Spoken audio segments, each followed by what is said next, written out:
છીએ તે ગણતરીને ગુણોત્તર કહે છે.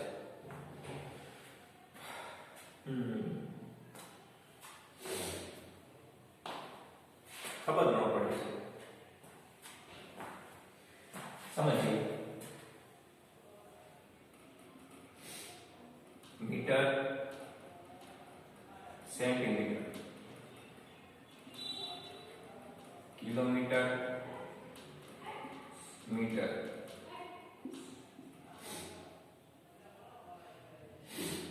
પછી ગ્રામ, કિલોમીટર. બહુ સીધું છે, સિમ્પલ.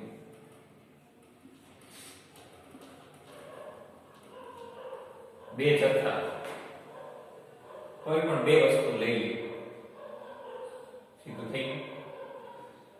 ની સરખામણીમાં કેટલા ગણા પદમાં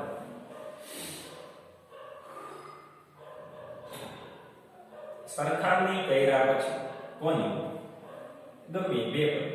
ફોર એક્ઝામ્પલ મીટર અને સેન્ટીમીટર ની સરખામણી કરી. એમ સમજો કે 15 મીટર અને 45 સેમી એટલે કે સેન્ટીમીટર કેટલા ગણા પદમાં કરીએ છીએ આ સરખામણી કેટલા ગણા પદમાં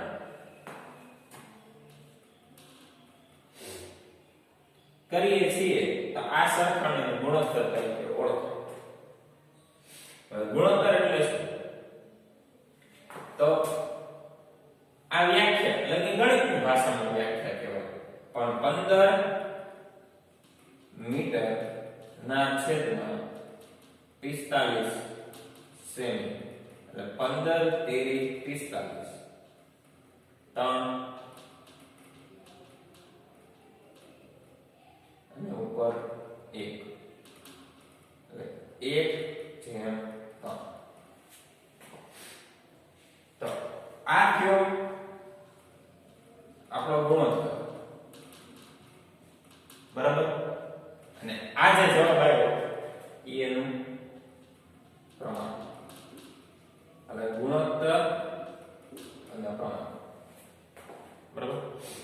આપણે મેળવીએ છીએ ઈ ગુણોત્તર અને ઈ ગુણોત્તર પછી જે જવાબ આવે છે ઈ આપણું પ્રમાણ. એટલે ગુણોત્તર અને પ્રમાણ, બરાબર.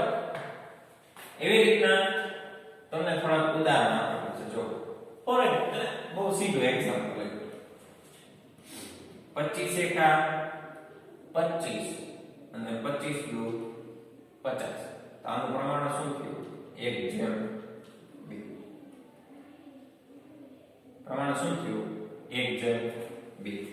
પછી અહીં 25 એકા 25 25 તેરી 75. પ્રમાણ શું થયું? 1/3. બરાબર. પછી અહીં 5 એકા 5 5 દુ 10. એટલે પ્રમાણ શું થયું? 2/1. થઈ ગયું? 1/2 1/3 2/1. બરાબર છે.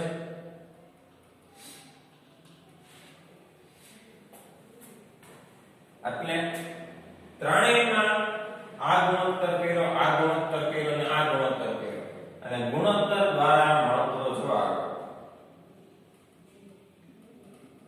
ગુણોત્તર દ્વારા મળતો જવાબ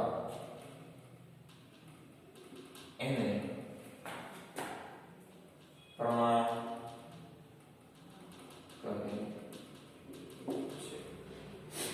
અને પ્રમાણને આવી રીતના દર્શાવે 2/1.